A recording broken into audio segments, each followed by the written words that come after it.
Vamos a continuar con la videoclase, en esta oportunidad con el tema de hipertensión arterial sistémica.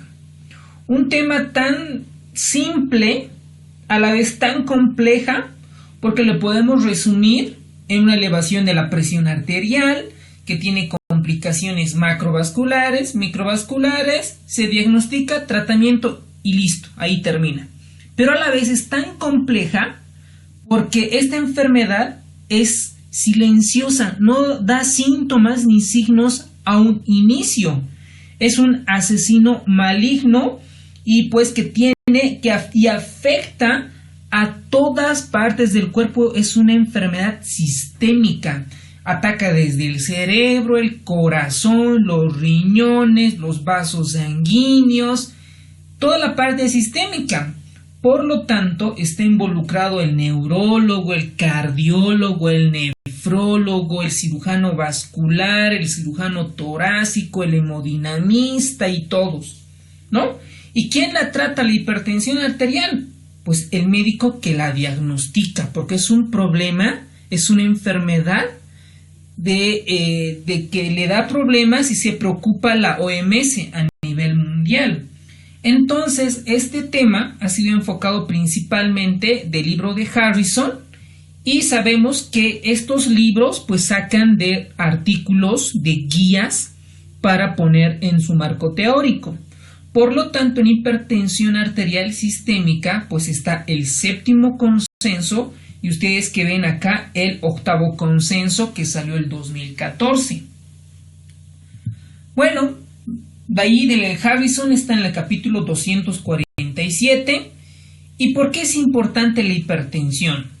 En una encuesta nacional de salud y nutrición, esto en los Estados Unidos, realizado entre el 2005 y 2008, estimó que entre el 29 y el 31% de los adultos en los Estados Unidos tienen esta enfermedad. Es decir, de cada 10 personas, 3 tienen hipertensión arterial. ¿En Bolivia cuánto es? Pues no lo sabemos. Hay rumores que yo he escuchado por ahí, está entre el 10 y el 15%. Pero creo que en la ciudad del Alto, en Cochabamba o también en Santa Cruz, es muy importante la prevalencia e incidencia de esta enfermedad. Además, en los estudios, por ejemplo, de NANES, muestran que solo la mitad, el 50% de las personas tienen su control, es decir, tiene la hipertensión bajo control. ¿Ok? ¿Y cuándo se dice bajo control? Pues cuando tiene una presión arterial menos de 140 milímetros de mercurio. ¿Ok? En esta tabla lo he sacado del UpToDate, donde nos muestran los diferentes estudios a través del tiempo. Por ejemplo, acá evalúa el conocimiento de la hipertensión, el tratamiento y el control. Por ejemplo, para los años 80 en los Estados Unidos, el 50% pues sabía qué era la hipertensión, ¿no? ¿Para qué es la hipertensión y cuáles son sus complicaciones? Ya para el año 2008, el 80% de su población pues ya sabe qué es presión alta. Y veamos, y de estos pacientes que tenían el conocimiento de la presión arterial, solo el 30% realizaba tratamiento. Y solo el 10% tenía bajo control. Es decir, que no le daban importancia en lo más mínimo en cuanto a esta enfermedad. Pero ya para el 2008, 80% conocen la enfermedad, 72% están tratados y la mitad solo tiene bajo control. Por eso es que la hipertensión es una enfermedad silenciosa. Ustedes van a ver en las salas de nefrología pacientes que están en hemodiálisis sufriendo porque no tienen dinero, porque no tienen seguro, están esperando un trasplante renal porque tienen hipertensión o diabetes, ¿no? Yo quisiera hacer un estudio similar aquí en Bolivia para ver cuántos conocen hipertensión, cuántos están tratados y cuántos están bajo control. para estimar cómo está nuestra salud. Entonces vamos a definir, según el séptimo consenso y el octavo consenso de la hipertensión arterial. Normal es menos de 120/80. ¿Ok? Eso es normal. Hay una entidad que es prehipertensión, ¿ok? Donde la presión sistólica debe estar entre 120 y 139 y la presión diastólica entre 80 y 89 milímetros de mercurio. Y se la considera hipertensión etapa 1 y etapa 2 cuando la sistólica está entre 140 y 159, etapa 1, y mayor a 160, etapa 2. Lo mismo va con la presión arterial diastólica. Esto ustedes deben realizar un resumen para para estratificar a esos pacientes. Además, en el octavo consenso lo clasifica hipertensión sistólica aislada cuando tenemos una presión sistólica igual o mayor a 140 con menos 90 milímetros de mercurio de la presión diastólica. O también hipertensión diastólica aislada cuando la presión sistólica está menos de 140 o la diastólica mayor o igual a 90 milímetros de mercurio. Obviamente todos ustedes saben que la hipertensión arterial provoca enfermedades en el corazón: cardiopatía coronaria, falla cardíaca, enfermedad cerebrovascular isquémica o hemorrágica, enfermedad renal, arteriopatía periférica y demás. Algo muy importante que suele ser muy preguntado en los exámenes, ¿qué es la hipertensión de bata blanca? Es la hipertensión, se la define como la elevación de la presión arterial constantemente en las lecturas de un consultorio médico, pero no cumple con los criterios diagnósticos para hipertensión basada en lecturas fuera de la oficina. En resumen, es que el paciente cuando va al médico se pone ansioso, está un poco estresado o de miedo y por ende se liberan las catecolaminas que producen hipertensión. A eso se denomina hipertensión de bata blanca. ¿Ok? La hipertensión enmascarada es lo contrario, que puede ser que en el consultorio tenga buena presión y fuera del consultorio, en su hogar o en su trabajo, tenga presión alta. ¿Ok? Luego hay otros términos que debemos aprender, que es la retinopatía hipertensiva de moderada a severa, anteriormente llamada hipertensión maligna. No es nada más que es una retinopatía hipertensiva moderada grave que corresponde a una retinopatía hipertensiva de grado 3 y grado 4. Estos están asociados con hipertensión marcada, incluyendo hemorragias retinianas, exudados y papiledema, como ven aquí en la imagen. Ahora hay otra entidad patológica que se denomina la crisis hipertensiva, que ya lo dimos en la previa videoclase, donde se la cataloga en emergencia hipertensiva y urgencia hipertensiva. ¿Ok? Ambos se caracterizan porque la presión diastólica en ambas está más de 120 milímetros de mercurio. ¿Ok? Entonces, la emergencia es cuando ya hay daño de órgano blanco, es decir, tiene un AVC hemorrágico, tiene infarto agudo de miocardio, tiene desprendimiento de retina y demás. Mientras que la urgencia hipertensiva no hay daño de órgano blanco. Y el tratamiento acá es en horas, 1 a 2 horas, y acá puede esperar hasta 24 horas. La epidemiología, pues ya habíamos mencionado, ¿no? Que en los Estados Unidos más o menos oscila entre el 30% de hipertensión. Cada vez, ¿no?, que nosotros vamos envejeciendo, solo por la edad ya tenemos un factor de riesgo para desarrollar hipertensión arterial. ¿Ok? ¿Qué son los factores predisponentes? ¿Por qué yo puedo ser hipertenso? Por obesidad, factores ambientales, factores genéticos, alcohol, estrés psicosocial y bajo nivel de actividad física. Ahora, ¿cómo se la clasifica a la hipertensión arterial? Básicamente en dos, en una primaria y en una secundaria. ¿Ok? Básico. ¿Y qué es lo que abunda? La primaria. ¿Ok? Recuerden ustedes que la presión arterial es un signo vital, aparte de los 6, que depende de esto, del gasto cardíaco y de la resistencia vascular sistémica. El gasto cardíaco a la vez, que vamos a comenzar a notar, depende del volumen sistólico y depende de la frecuencia cardíaca. ¿Ok? Y el volumen sistólico depende de la precarga, de la poscarga y de la contractilidad. ¿Ok? ¿Por qué estoy explicando esto? Porque si nosotros entendemos de quién depende la presión arterial, puedo entender la fisiopatología. ¿Ok? En el libro de Harrison me muestran determinantes de la presión arterial. O sea, es decir, ¿quién controla la presión arterial?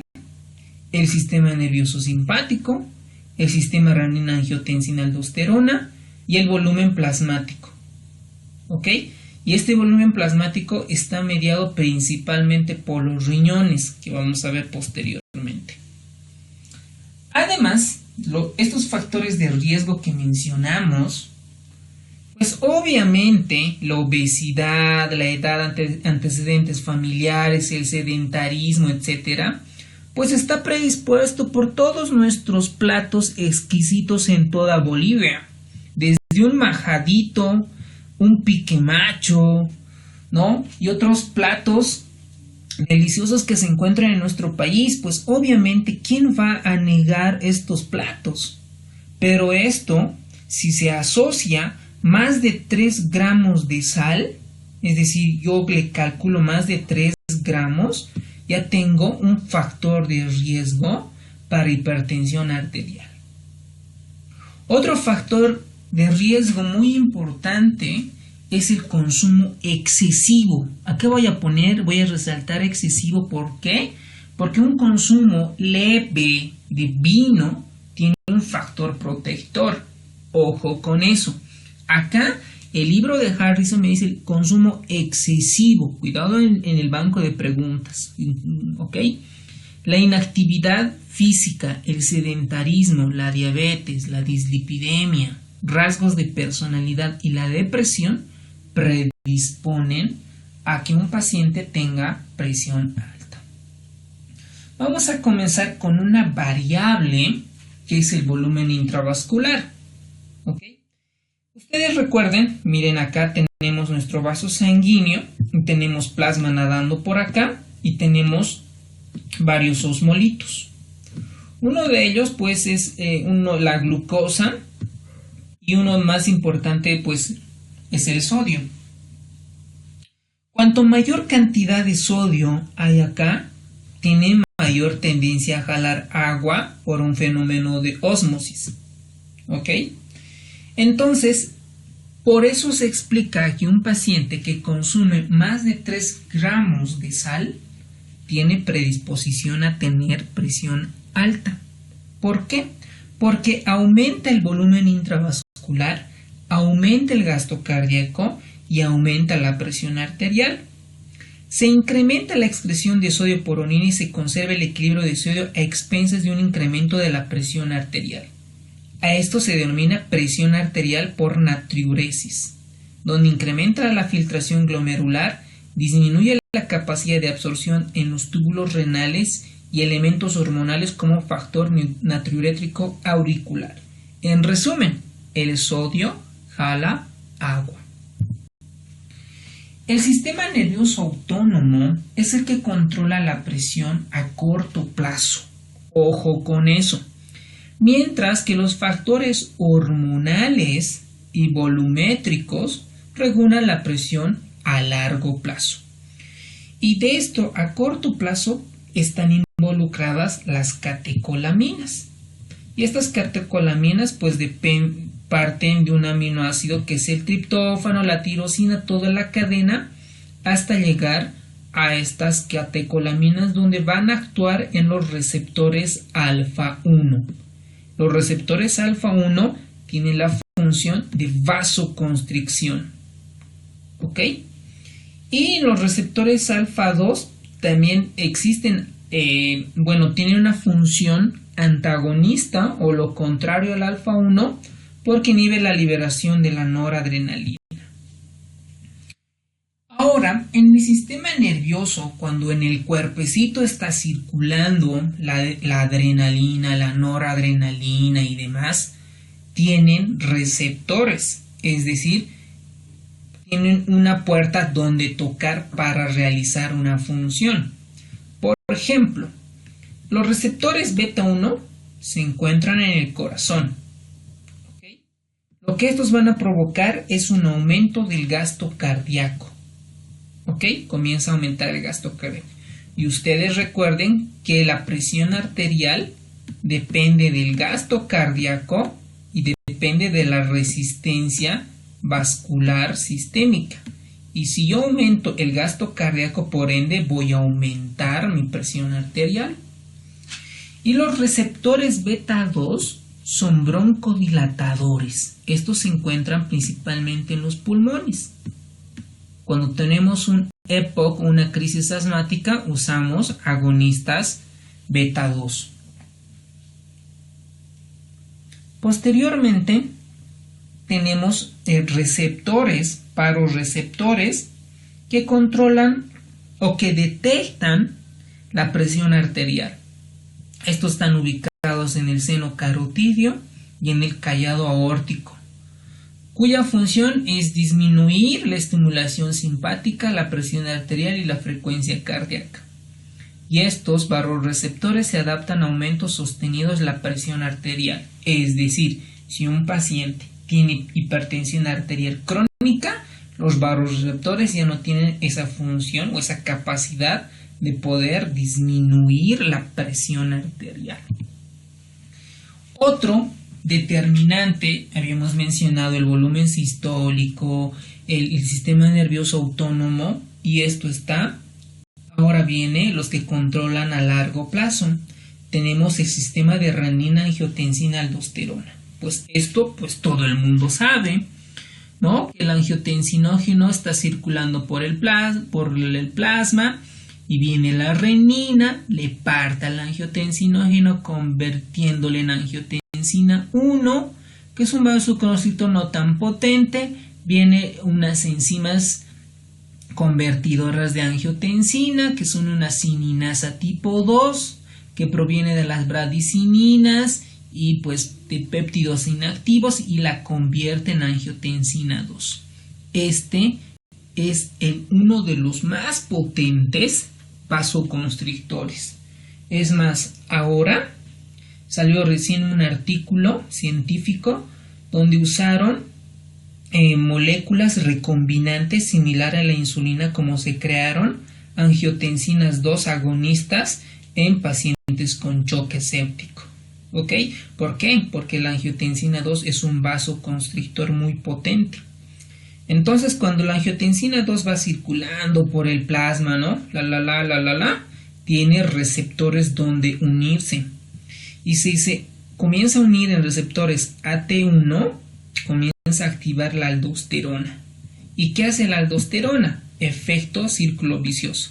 Agarra más sodio, detiene sodio y comienza a eliminar potasio e hidrogeniones.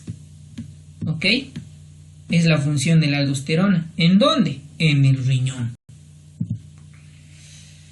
Y pues la secreción de la renina, con el menos transporte de cloruro de sodio en la región distal de la rama ascendente de la nefrona, se secreta la renina cuando detecta cuando no hay mucho sodio en el riñón. ¿no? Y cuando también le dice que el vasoreceptor, cuando hay baja presión, comienza a liberarse, o por estimulación del nervio simpático, ¿no? Es decir, de la cadena simpática. Y pues este angiotensinógeno, renina y demás también son sintetizados en el cerebro, hipófisis, aorta y demás órganos. Y esto es pues lo que tenemos como tal, ¿no? Los receptores AT1 principalmente participan en la secreción de aldosterona, ¿okay?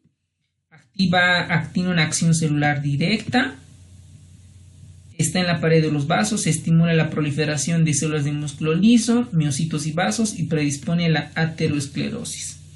Todo lo contrario a los receptores AT2. Bueno, el exceso de angiotensina 2 predispone a la aterosclerosis, es decir, que los vasos sanguíneos son como unas cañerías ensarradas. Predispone a la hipertrofia cardíaca, pues obvio, porque el ventrículo izquierdo, al manejar tanto volumen, tanta presión, comienza a hipertrofiarse. Es como alguien estuviera yendo al gimnasio y alza mucho peso, porque el corazón al final se hipertrofia y al final falla. Y también pues predispone a la falla renal, la angiotensina 2.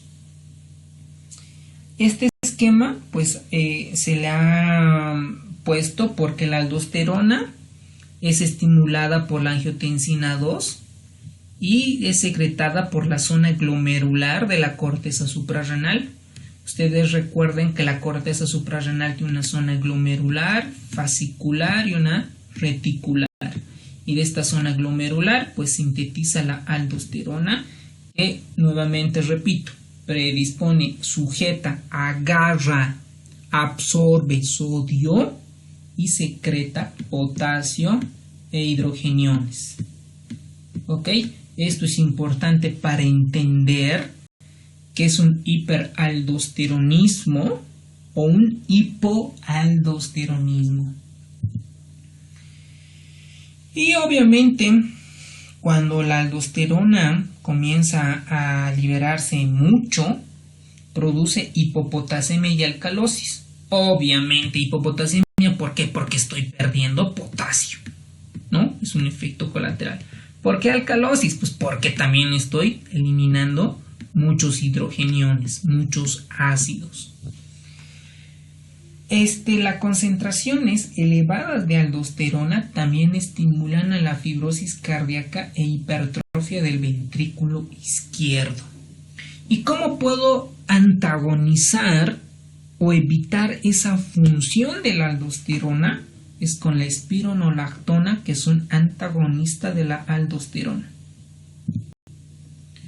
Dentro de los mecanismos vasculares y factores determinantes en las arterias está el calibre de los vasos y la distensibilidad de las arterias. Sabemos que las venas es un gran reservorio del volumen circulante efectivo, ¿ok? Pero cuando este vaso sanguíneo comienza a perder la elasticidad, comienza a aumentar la resistencia vascular sistémica, que también es una determinante para la presión arterial. Entonces, un diámetro vascular guarda relación con la elasticidad del vaso, se convierte semirígido en hipertensión arterial, disminuye la distensibilidad, y esto hay hipertrofia del músculo liso en la túnica media de estas arterias y obviamente predispone a hipertensión arterial. Vamos a ir con las complicaciones. ¿Okay? Las complicaciones de la hipertensión es, primero, lo que más se afecta, bueno, afecta a todo el cuerpo, ¿no? Pero en el corazón lo que pasa es que ustedes recuerden que tenemos, por ejemplo, ahí, ¿no? La aurícula derecha, el ventrículo derecho, la aurícula izquierda, pero en la hipertensión lo que pasa es que existe, voy a exagerar, un aumento del ventrículo izquierdo. ¿Ok? ¿Por qué? Porque maneja mayor presión. Ustedes ven aquí en la imagen un corte transversal donde existe hipertrofia ventricular izquierda. Y cuando esta hipertrofia ventricular izquierda, tanto concéntrica o excéntrica, ya no funciona, pues lleva a una falla cardíaca. Y si en algún momento este ventrículo izquierdo no recibe irrigación, pues hay un infarto agudo de miocardio. ¿Ok?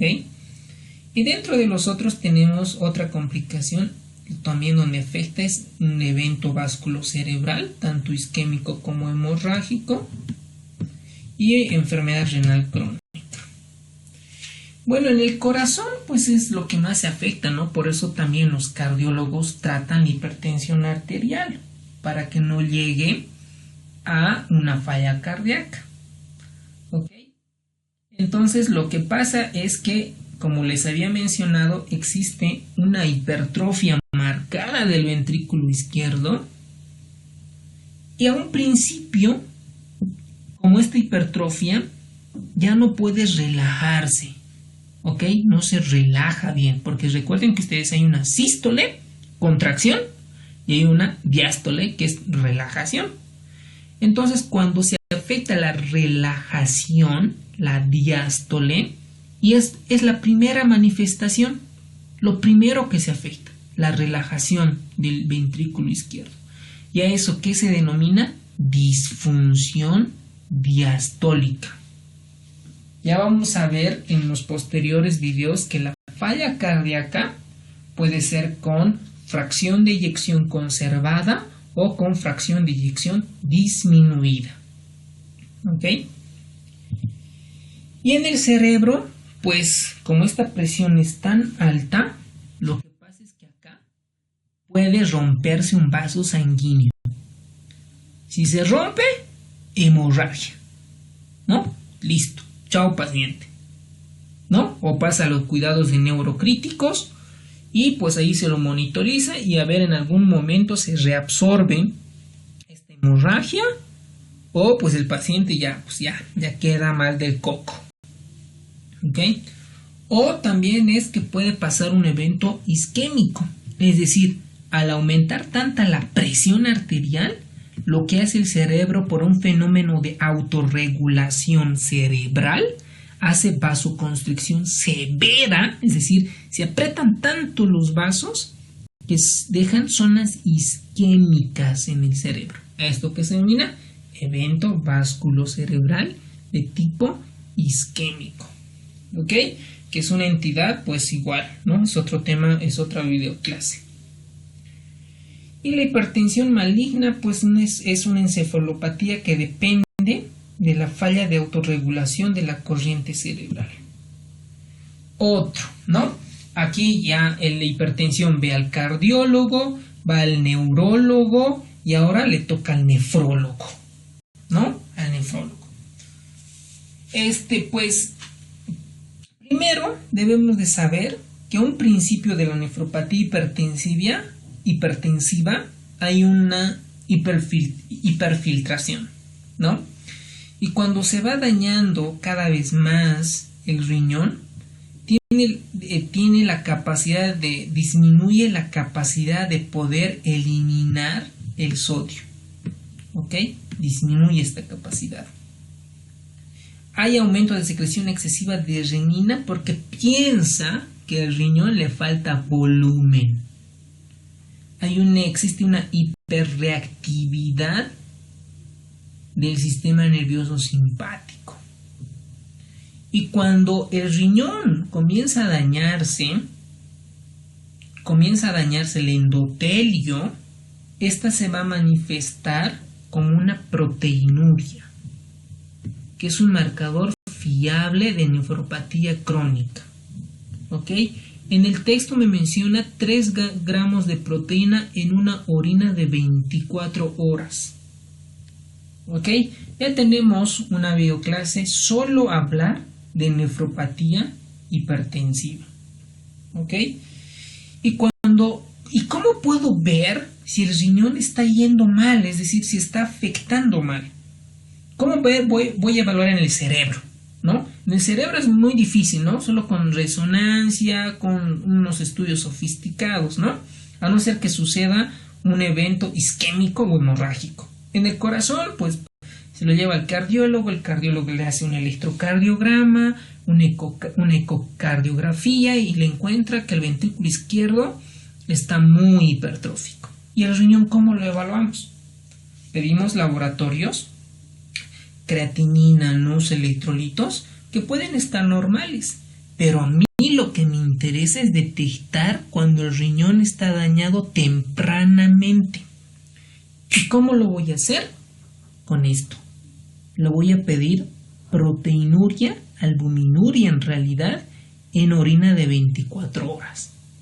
Si se encuentra entre 30 y 300, eso se denomina microalbuminuria, y más de 300 miligramos macroalbuminuria. La microalbuminuria ya es un factor de riesgo. ¿Ok? Después, en las arterias periféricas, pues lo que se va a encontrar es una aterosclerosis, ¿no? Y los pacientes pueden estar con claudicación intermitente. Es decir, caminan una cierta distancia y comienzan a cojear, ¿no? Comienzan a fallarles una extremidad inferior. Y cuando se realiza una presión arterial tanto braquial y tarsal, podemos encontrar menos de 0.90. Bueno, hasta aquí hemos visto cuál es el concepto de hipertensión, cuáles son los factores de riesgo, cómo es la fisiopatología, y ahora vamos a comenzar a diagnosticar. ¿Ok? Una vez que diagnosticamos, tratamos y decimos con qué vamos a tratar. ¿Ok? El diagnóstico no es que un paciente viene a la emergencia y tiene presión arterial de 150/80 y es hipertensión. No.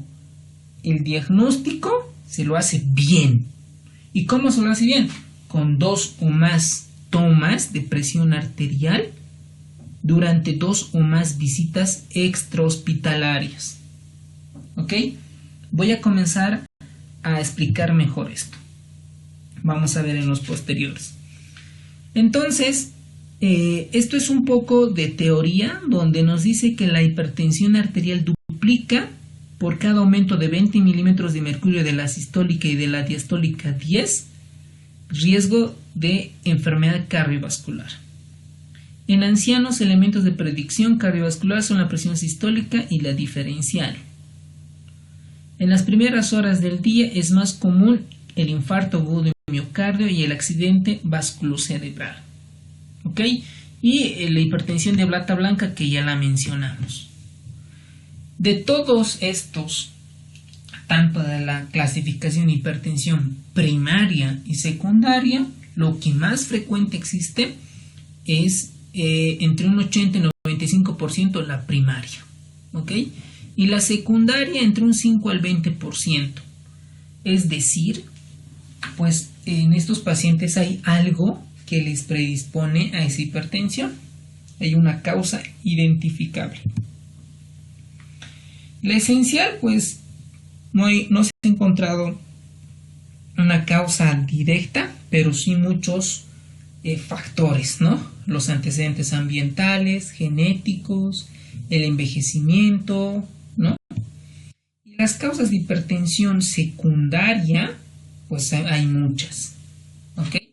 Aquellas damas que toman anticonceptivos orales, aquellos pacientes que toman AINES de uso crónico, antidepresivos, corticoides, medicamentos para bajar de peso, la eritropoyetina que se usa en los pacientes renales, la ciclosporina en pacientes oncológicos, drogas ilícitas, principalmente la cocaína que te da crisis hipertensiva.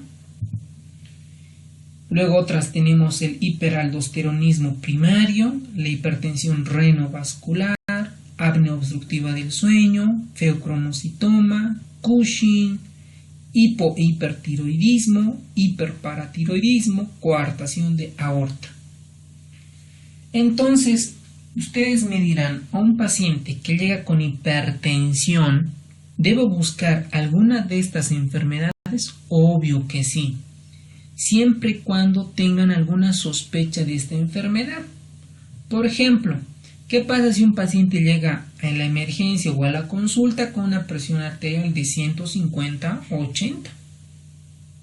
La clasifico y le pido laboratorios y me encuentro con un potasio de 2, con un sodio de 141. Hay una alteración hidroelectrolítica muy importante, ¿no? Bajo potasio, aumento de sodio. ¿Qué debo sospechar? Que la aldosterona está funcionando por demás. Entonces yo debo de sospechar en un hiperaldosteronismo primario. Ya le pediré una tomografía de glándulas suprarrenales, le pediré algunos test específicos para sospechar en hiperaldosteronismo, le mandaré al endocrinólogo que lo estudie, etc. ¿Ok? Hipertensión secundaria, pues dentro de ellas la que más provoca son las enfermedades renales, ¿no? Dentro tenemos las nefropatía poliquística, tumores del riñón, neoplasias, secretores de renina, renovasculares como la displasia fibromuscular, trastorno arteriosclerótico, suprarrenales como ya mencionamos el hiperaldosteronismo primario, Cushing, deficiencias de ciertas enzimas como la 17-alfa hidroxilasa, la 17-beta hidroxilasa y demás enzimas, y todos estos lo que hemos mencionado. La hipertensión arterial secundaria, pues ya habíamos mencionado todo lo que son sus componentes, pero ahora vamos a hacernos hincapié al síndrome metabólico, que pues tiene otros hallazgos clínicos laboratoriales, ¿no? Como la resistencia a la insulina, la obesidad abdominal, hipertensión, dislipidemia, que pues antes se le llamaba síndrome X, ¿no? Y pues la hipertensión arterial secundaria a enfermedad renal, donde constituyen casi en pacientes que tienen nefropatías, es la más frecuente la hipertensión secundaria por nefropatía, sobre todo en pacientes con enfermedad renal crónica. Y la hipertensión renovascular, ¿no? Que principalmente está causada por aterosclerosis en arterias renales, displasias fibromusculares. Sospecharlos en casos de hipertensión grave, cuando no se las puede controlar. ¿Ok? Un paciente que viene con 150/90, ¿no? Y que tiene 3 antihipertensivos, que está con losartán, está con metoprolol y está con alfa-metildopa. 3. Y no se controla la presión, entonces yo debo de investigar como clínico cuál otras posibles causas secundarias me están provocando eso. ¿Ok? Como por ejemplo el aldosteronismo que ya habíamos mencionado, el síndrome de Cushing, pacientes que están con lupus o artritis consumen corticoides, o que el cuerpo pues comienza a producir por algún adenoma corticoides, o que la médula suprarrenal pues esté alterada y comience a tener alguna anormalidad produciendo catecolaminas y produciendo feocromocitomas. Dentro de las causas diversas de hipertensión, pues tenemos el síndrome de apnea obstructiva del sueño, ¿no? Son aquellos pacientes que durante la noche están durmiendo y entran periodos de apnea, ¿no? No respiran por 40 segundos, 30 segundos, ¿no? Y pues en el día comienzan a tener mucho sueño, ¿ok?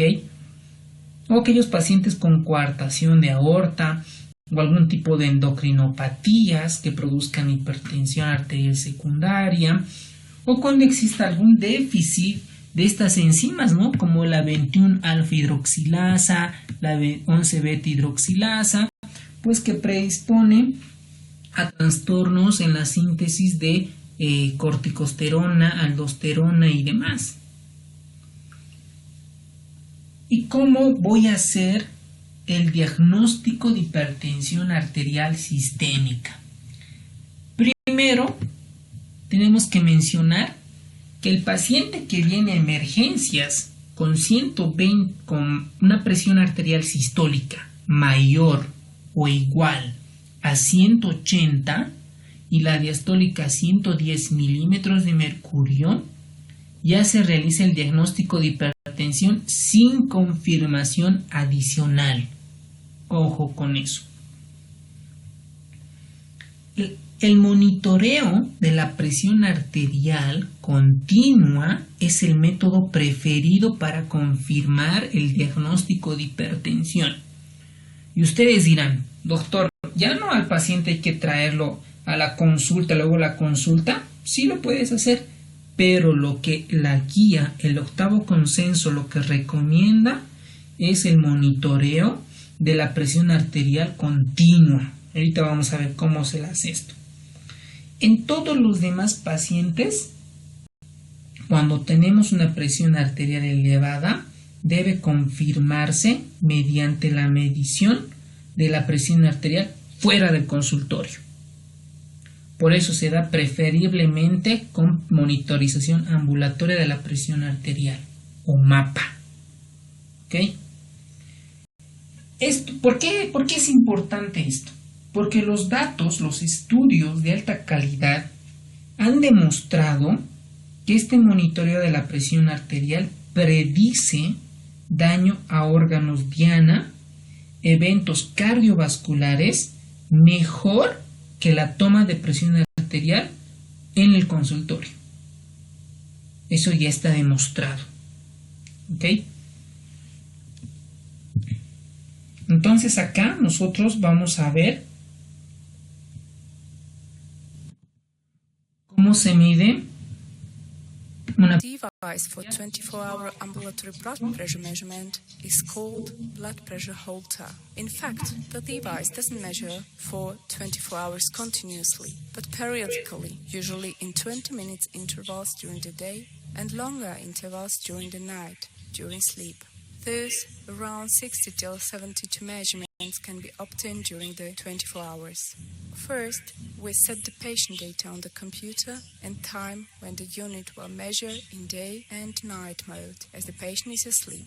Then we attach the unit on the patient. First the cuff, which must be of the correct size. The cuff must not be attached too tightly or too loosely. Belt fasten the device and carry out manually the first measurement to be sure that the device is working properly. During each measurement, cuff inflammation must be patient arm relaxed next to the body, otherwise the measurement will be repeated several times. The patient goes home with the device and writes down in a diary his activities, in particular sleep, physical activity, sports, or if he had any problems, such as palpitation or chest pain. The patient must protect the unit from water, not to take bath or shower for 24 hours in order to protect the device from damage. The next day, patient comes back with the device and the diary. Vuelve el día siguiente con el registro de las presiones. And analyzed automatically by the software. The doctor checks the results and analysis and decides about next approach or treatment. Ok. Esto entonces, la medición de la presión arterial ambulatoria en 24 horas, pues ha demostrado estos beneficios, ¿ok? Esto pues funciona, toma la presión arterial en intervalos entre 15 y 20 minutos, ¿no? Durante el día y de 30 a 60 minutos durante el sueño. Esta puede identificar la hipertensión por bata blanca. También es el único método de medición de la presión sanguínea que puede obtener de forma fiable las presiones arteriales nocturnas, lo que puede tener importantes implicaciones pronósticas. ¿Por qué hago esto hincapié? Porque hay pacientes que durante el día tienen su presión arterial normal, controlada, y normalmente, ojo, escuchen bien, fisiológicamente, la presión arterial en la noche disminuye un 5 al 10%. Pero hay pacientes que no disminuye esa presión arterial, se mantiene. Entonces, se puede detectar mediante esto las presiones arteriales que están durante la noche y tienen implicaciones, daño al corazón, al cerebro o al riñón. Por eso es que cuando yo era residente me preguntaba por qué hay pacientes que si tienen bien controlada la presión arterial, aún así continúan dañándose el riñón por nefropatía hipertensiva. Probablemente ese paciente necesitaba hacer un control de la presión arterial por la noche, porque en vez de bajar tal vez se mantenía o incluso subía esa presión arterial. ¿Ok? Entonces, cuando un paciente llega al consultorio por esta enfermedad, nosotros vamos a hacer hincapié en los antecedentes, si la mamá o el papá o hermanos tenía presión arterial, si el paciente tiene cefalea por la mañana o en la región occipital, tiene mareos, tiene palpitaciones, se cansa mucho, etc. Debo de ver cuánto de duración tiene la hipertensión, si tiene tratamientos previos, antecedentes familiares alimentarios, otros factores de riesgo, manifestaciones de daño órgano. Y en la exploración física pues debo de realizar todo lo que se ve en la pantalla, ¿no? Peso y talla, medí la presión tanto en brazos como en extremidades inferiores, frecuencia cardíaca. Ojo, a los pacientes hipertensos debo mandarle al oftalmólogo para que le realice un fondo de ojo y podamos ver si tiene algún tipo de hemorragias o exudados retinianos. ¿Por qué esto es importante? Porque yo puedo decir a este paciente, puedo prevenirle la ceguera en primer lugar. En segundo lugar, puedo decir cuánto tiempo de presión arterial no controlada estuvo este paciente. Entonces le examino el corazón, comienzo a buscarle si hay un tipo de soplos como que me pueden dar indicación de una insuficiencia mitral o una insuficiencia tricuspidia, ¿no? Sobre todo mitral, o datos clínicos que me hagan sospechar hipertrofia del ventrículo izquierdo. Comienzo a palparle pulsos, ¿no? A la arteria radial, la arteria femoral, la pedia, para ver si no tengo una disminución de pulsos, ¿no? Comienzo a auscultarle el pulmón para ver si no tiene derrame o algún tipo de estertores que me esté diciendo que el paciente esté en falla cardíaca. Le realizo un buen examen neurológico, ¿no? Entonces, como ustedes verán, el paciente llega con hipertensión, pues me va a tomar por lo menos media hora para realizar todos estos datos, ¿no? Si quiero un buen diagnóstico, un buen tratamiento, y el paciente va muy bien y pues todos nosotros famosos, ¿no? Y los métodos de laboratorio, pues es lo que vamos a pedir, ¿no? Un hemograma, glucemia, creatinina, NUS, electrolitos. Puedo pedir perfil lipídico, un electrocardiograma, una radiografía de tórax, ¿ok? El tratamiento lo vamos a ver en el segundo video, ¿ok?